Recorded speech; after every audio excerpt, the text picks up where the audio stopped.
You stand with the dragon of House Targaryen! What do you want? It does seem to me that you've made rather a mess here. Whose side are you on? The old ways call for justice. All my life, I have endeavored to serve both my house and the realm, and somehow none of it matters. Prince Darren's dragon was taken to wing. The Hightower host will be unstoppable. With these dragons, peace will be restored. House Targaryen is the blood of the dragon. If any may lay claim to it, what are we then? Thousands will die.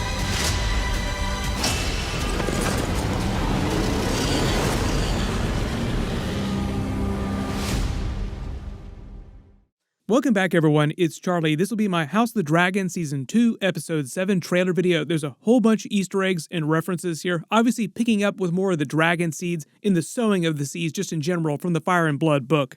We found they've already made some really big changes to the dragon seeds plot from the book, so I'll try to explain that as we go through the trailer when it's relevant to these different trailer scenes. If you're brand new to the channel, be sure to subscribe to get all the episodes. The other really big reminder is that we have Comic-Con coming later this week, so there'll be a bunch of footage and trailers from a bunch of different things. I'll try to cover as much of it as possible because we also have Deadpool and Wolverine dropping at the same time, so this week is going to be really, really big. Just starting at the beginning of the trailer, so we start with Rhaenyra on Syrax, who's come to find who's claimed Sea Smoke. It looks like they're on Driftmark here, so she hasn't gone that far from Dragonstone. Part of the idea is that she has no idea who Adam Hull is, never met him before in her entire life, so when she gets the news at the end of episode 6, she thinks that it could be somebody from the Greens who's trying to claim it because she thinks that she knows all the people within Team Black that would potentially be possible to claim a dragon. That's why when she flies off, she's flying into what she thinks might be a fight. Like she's going to have to fight whoever claimed this dragon to prevent the Greens from gaining access to another dragon. But because this whole season they've been trying to set up the Adam Hull character as one of Corlys's bastards, he's meant to be the brother of Alan Hull, who's been shaving his head to prevent people from knowing that he has the white hair.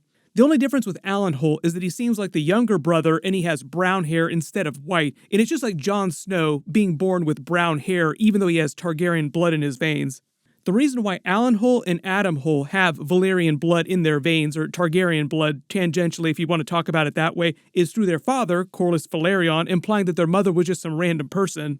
If you go way back in the history of the Velaryon family, you have a lot of Targaryens intermarrying with them over time, even before the time of Aenar Targaryen and Daenerys the Dreamer bringing their family over to Dragonstone. For instance, Aenar's wife was a Velaryon.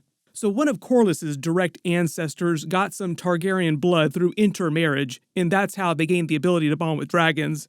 The other part of that equation is the way the Valyrians doctored a lot of their history, saying that only dragon lords could claim dragons. Just one of the ways that they kept themselves in power for so many thousands of years before the Doom. So it's not meant to be like Adam Hull is a nobody and anybody at all can claim a dragon. You still need to have some Valyrian blood in your veins.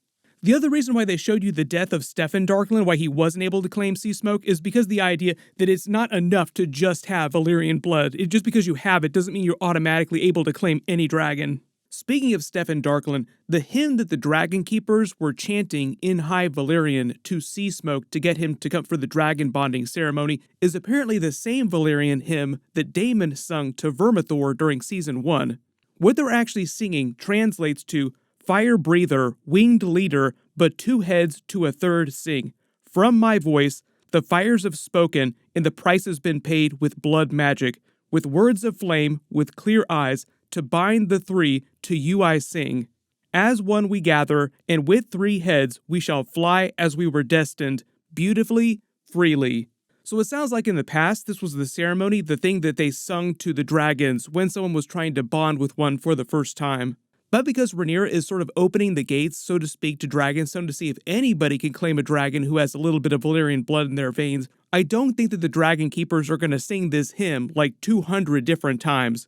There's a lot of theories about what the hymn actually refers to, the three heads of the dragon, because that's a recurring theme during the original Game of Thrones series. The dragon has three heads. The actual three heads, winged leader, fire breather, might all be references to the creation of the dragons and the gods of ancient Valyria, who are like dragon gods essentially. And the mention of blood magic is a reference to how dragon bonding itself as a practice was created, how they tamed dragons in ancient Valyria. They actually detail this during the tapestry here, where you see the person's blood flowing to the dragon and the blood of ancient Valyria flowing to the dragon itself too. Part of the sacrifice that the hymn talks about, it gets into the idea of dragon bonding, that the families, when they bound themselves to a dragon initially for the first time, literally the Valyrian blood mages sacrificed a member of their family. It's one of the ways that Daenerys was able to transform her petrified dragon eggs into the 3 live eggs that then hatched. There had to be a sacrifice made during that funeral pyre. So because the way the show has set Adam up, Corlys Velaryon is the hand of the queen to Rhaenyra right now. Even though he's not a big fan of hers, he is helping her. He is on Team Black. Adam spent all season telling his brother about how it'd be so nice to be part of the nobility, have all these wonderful things, this wealth, all this cool stuff. Now he's essentially got that, and Rhaenyra has one of her first dragon riders, one of her first dragon seeds. Part of the idea is that when you become a dragon seed, you're also elevated, you're given titles, you're given a certain amount of nobility, you might be legitimized. Just because the dragon riders are so important and so powerful with the dragons that they have, it's a really, really big deal. My assumption, because we see her with Vermithor later in the trailer, we'll see a number of different dragons. Maybe we'll see Silverwing, maybe we'll see Sheepstealer at some point too. What they might do with Adam in this episode is that he meets Rhaenyra and she learns what his deal is and how he's connected to Corlys Velaryon, and then brings him back to Dragonstone. Then we get all these scenes of Alicent wandering through the woods. I think this is meant to be near the Crownlands. If you remember early in Season 1, when baby Aegon had been born and she was still pregnant with Aemond, they went on that hunting trip. I think this is meant to be around those same woods. Her whole thing seems to be that she doesn't feel like she has any purpose anymore because Aemond kicked her out of the small council and nobody wants to listen to her at all. So she just has no idea what she's supposed to be doing with her life and just feels completely adrift. She basically says that she did everything she could to serve her house and the realm, basically doing everything that her father, Otto Hightower, told her whole life. Then the King Viserys, thinking that she was doing her duty, like you must do your duty, be a good girl. But now it seems like it's amounted to nothing, like it's all meaningless, there was no point to it all. So it's like her entire reality has been fundamentally shaken. Then we see the very young Oscar Tully, who's now the Lord of Riverrun with the Tullys, come to Harrenhal. Because it sounds like Daemon summons all the River Lords and uses Grover Tully to do that, because Alice Rivers made this big deal with him, explaining that if he wanted the River Lords, then he would have to get Oscar Tully's help. Tully's wisdom has kept the river houses in line for centuries. They would kill each other to the last man if it were not for their liege lord. Earlier this season, it sounds like he was totally ready to do that, like I'd be happy to help, but my grandfather has not died yet, so I'm not Lord of Riverrun yet. And the funny payoff is that it seems like Alice Rivers might have actually hastened that, like just wait 3 days, and then it sounds like Alice Rivers traveled to Riverrun and then just helped speed that along. Like, let's just put him to bed, he's done, he's had his time, we need a new lord to come along, for reasons, quote unquote. He then jokes with Daemon about how he's made a mess of things. Notice Daemon is also staring at Viserys' crown. It's also Jaehaerys' crown. Jaehaerys is the person that actually made this crown. It's the same one that Rhaenyra has at Dragonstone and frequently wears. So I'm assuming that this might be inside another vision that he's having. Oscar Tully jokes about how he's made a mess of things in the Riverlands because of what's happened with the Brackens in the Blackwoods. So it sounds like all the River Lords show up. They meet in the Godswood here underneath the Weirwood. I love the imagery here too. In demand of him that in order to make things right, justice must be served for all the atrocities that the Blackwoods visited on the Riverlands just in general, particularly against the Brackens. So I think based on this other trailer footage, what might be going on here is that his solution to this, Daemon's solution to give them justice and get them on his side, is to execute Willem Blackwood, that person that he told to pull another blood and cheese on the Brackens.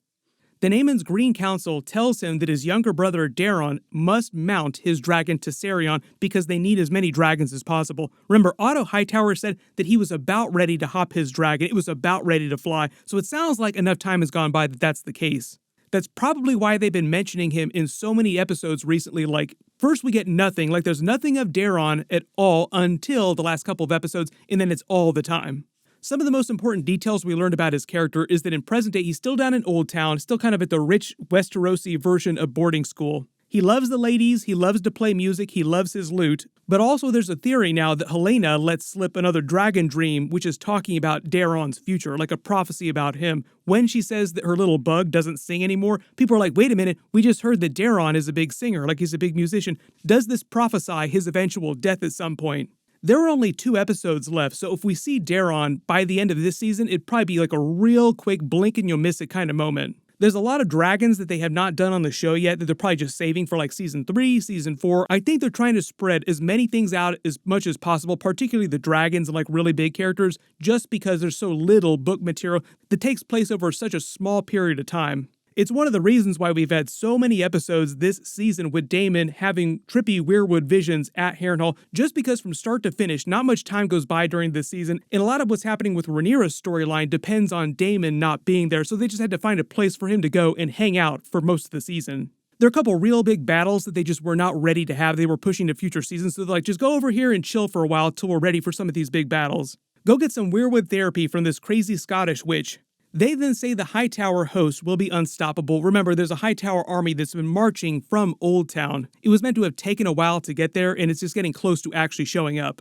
Then we see Aemond taking off from the Red Keep, riding on horseback. I don't think we've ever seen Aemond on horseback. Not clear where he's going here. Maybe he's actually going after Alicent.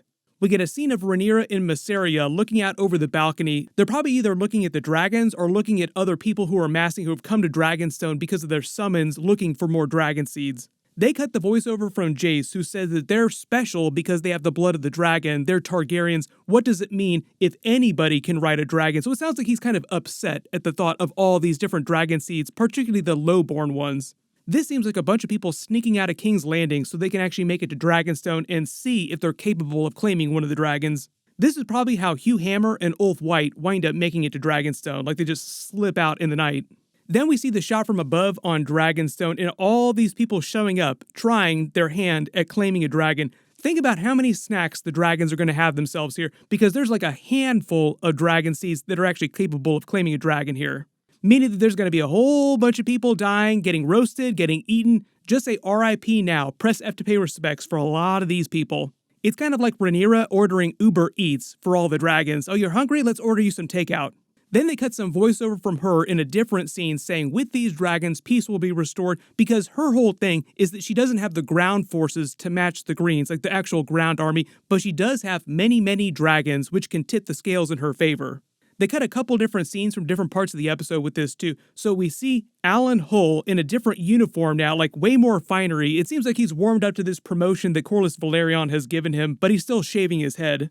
My assumption is that if Corlys winds up legitimizing him, making him his heir to Driftmark, at some point he'll stop shaving his head and grow it out, and it'll be like this white wig that he wears. And we get that scene of Rhaenyra right in front of Vermithor turning around. So she's not afraid of Vermithor. Vermithor isn't planning on eating or roasting her or anything like that. But part of the idea is that they found a writer for Seasmoke, or Seasmoke found his writer, if you want to be true about it. Now we have Vermithor, Silverwing, and Rhaena up in the Vale, potentially with Sheepstealer. I think that's who she's seeing in all this footage, in this trailer and in the previous episode. Side note too, the ancient Valyrians were actually sheep herders before they tamed dragons and learned to bond with dragons.